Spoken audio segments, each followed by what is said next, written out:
నిజాయితీ. అంటే రెండింటి ఒకటే వైపు చూడొద్దు అంటారు. ఇది 10,000 మందికి ఫ్రీ ఎడ్యుకేషన్ ఇచ్చేది, ఇంకా చాలా కాలేజీలు కూడా అట్లా అంటే FTL ను ఆక్రమించి కట్టిన ఉన్నాయి. రూల్స్ అందరికి ఒకటే ఉండాలి. ఇప్పుడు యంగ్ కన్వెన్షన్ కి లేని రూల్ ఉన్న రూల్ వీళ్ళకి ఎందుకు ఉంటలేదు అని అడుగుతున్నా. అంటే ఎన్కన్వెన్షన్ ఎవరికి ఫ్రీ ఎడ్యుకేషన్ ఇవ్వట్లేదు, లక్షలాది రూపాయల డబ్బులు తీసుకొని ఫ్రీ ఎడ్యుకేషన్ ఇవ్వట్లేదు, కాలేజీలు పెట్టుకొని డ్యూటీలు చేసినారు.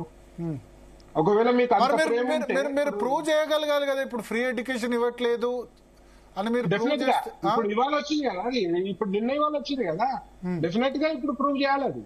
అది కాకుండా మీకు రూలే కదండి, ఫ్రీ ఎడ్యుకేషన్ ఇచ్చిన రూలే, ఫ్రీ ఎడ్యుకేషన్ ఇవ్వకుండా నేను కూడా కడతాండి.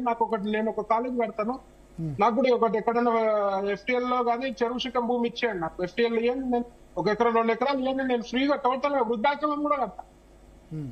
మరి నా సవాల్కి స్వీకరిస్తారో? నాకు రేపు 2 ఎకరాలు 3 ఎకరాలు 4 ఎకరాలు ఎంతనో అంత ఇవ్వండి FTL పరిధిలా, నేను వృద్ధాశ్రమం కడతా, అనాథాశ్రమం కడతా, చిన్నపిల్లలకి పెద్దోళ్ళకి ఫ్రీ ఎడ్యుకేషన్ ఇస్తా, స్కూల్స్ కడతా, కాలేజీ కడతా. ఓకే, బట్ అంటే ఇక్కడ ఒకటి సార్ భరత్ గారు, రూల్స్ అనేది ప్రతిదానికి ఉండాలండి. రూల్స్ అనేది పేదోడికి ఒక రూలు, పెద్దోడికి ఒక రూలు. నీకు అవసరానికి ఎమ్మెల్యే సీట్లు వీళ్ళకి ఎప్పటికీ ఇన్సెక్యూర్ ఫీలింగ్. ఎవరికి? కాంగ్రెస్ వాళ్ళకి భయం. ఎప్పుడు మా ఎమ్మెల్యేలు ఎట్లా తిరగబడతారు తెలుసు కదా, ఎప్పుడు తిరగబడతారా, మళ్ళీ 7 మంది ఎమ్మెల్యేలు ఎప్పుడు కావాల్సి వస్తుందని భయం.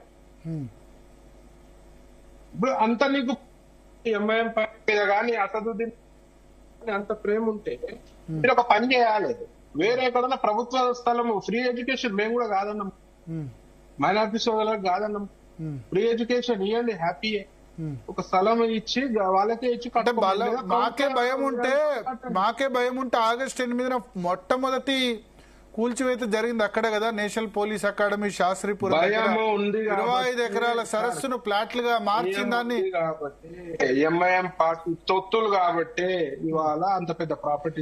తర్వాత వాళ్ళు ఇంకో ఎగ్జాంపుల్ కూడా చూపిస్తున్నారు, అదేంటంటే మన ఈ ఇంకొక చోట అక్బరుద్దీన్ ఓవైసీ కాన్స్టిట్యున్సీలో చాంద్రాయణ గుట్టలో ఎంఐఎం కార్పొరేటర్లు కమర్షియల్ కాంప్లెక్స్ వేస్తే 3,000 చదరపు గజాల ల్యాండ్ లోంచి తీసి 30 కోట్ల విలువైన భూమిని మేము పరిరక్షించామని చెప్తున్నారు హైడ్రా. ఎక్కడ 3,000 చదరపు గజాలు ఎక్కడ సార్? అది చాంద్రాయణ గుట్టలో ప్రభుత్వ భూమిలో. చంద్రాయణ గుట్టలో ఎక్కడ చూడండి సార్ స్థలం? 1,00,000 రూపాయల గజం ఎక్కడుంది సార్? 30 కోట్ల వాల్యూ. 3,000 చదరపు గజాలు 30 కోట్ల విలువైన. ఓల్డ్ సిటీలో ఎక్కడ ఉంది సార్? ఒక ఇద్దరు సార్. ఇంకోటి ఒకరిద్దరు ఎంఐఎం చోటా నాయకుల కబ్జా, ఎంఐఎం లో చోటా నాయకులు కూడా పెద్ద కబ్జాలు చేసినారు, ఇంక్లూడింగ్ దేవాలయ భూములు. ఇవాళ ఎంఐఎం చోటా నాయకులు చేసిన కబ్జాలు తీసేసి ఒక 300 కోట్ల ప్రాపర్టీ, 500 కోట్ల ప్రాపర్టీ మేము కాపాడమని చెప్పి 1,000 కోట్ల ప్రాపర్టీని దానదత్తం చేస్తారు కదా సార్. ఇప్పుడు ఫాతిమా కాలేజ్ కి 50 కోట్ల ప్రాపర్టీ మేము సేవ్ చేసామని చెప్పి 500 కోట్ల ప్రాపర్టీలో ఇప్పుడు దానదత్తం చేస్తున్నారు కదా ఎంఐఎం పార్టీకి. దీన్ని తీవ్రంగా పరిగణించాల్సిన అవసరం ఉందండి. ఇది మీకు పేదోళ్ళకు ఒక రూలు, పెద్దోడికి ఒక రూల్. అసలు ఇది ఇప్పుడు FTL భూమి, చెరువు భూమి, చెరువు శిఖం భూమి, దాంట్లో ఏదైనా ఇల్లీగల్ కదండి. అసలు గత ప్రభుత్వం మీ పర్మిషన్లు ఇచ్చి ఎట్లా ఇచ్చారని మీరు ఎందుకు మరి దానిపై ఎందుకు కేసులు పెడతలేరు? బీఆర్ఎస్ ప్రభుత్వం అడ్డగోలుగా చూసి చూడనట్టు సగం చెరువు మూసుకుపోయింది కదండి. మీరు ఇప్పుడు క్లిప్పింగ్స్ లో చూపించాలి సార్, మీరు ఎంత చెరువు పోయిందో మీ సైడ్ క్లిప్పింగ్స్ లో చూపించాలి. వాళ్ళు ఒప్పుకుంటున్నారు అది ఫుల్ ట్యాంక్ లెవెల్లోనే కట్టారు, కానీ దానివల్ల మేము సామాజిక ప్రయోజనం ఎక్కువ ఉంది, సామాజిక ప్రయోజనం ఎక్కువ ఉంది అని చెప్తున్నారు. వాళ్ళకంటే ఇప్పుడు వాళ్ళన్నా తక్కువ వసూలు చేస్తున్నట్టు కదా ఫీజు. నేను ఏం వసూలు చేయకుండా నేను మొత్తం ఫ్రీ ఎడ్యుకేషన్ ఇస్తా 1000 మందికి. మరి నాకు పర్మిషన్ ఇవ్వండి అని చెప్తున్నా, నాకు ల్యాండ్ కేటాయించండి, నేను కూడా పోయి కబ్జా చేస్తే ఎక్కడన్నా FTL మరి నా దగ్గర రావద్దు హైడ్రా. సరే, ఇప్పుడు హైడ్రా అయితే క్లియర్ గా చెప్పేసింది. భారతీయ జనతా పార్టీ తరఫున మీరు ఏం చేయబోతున్నారు?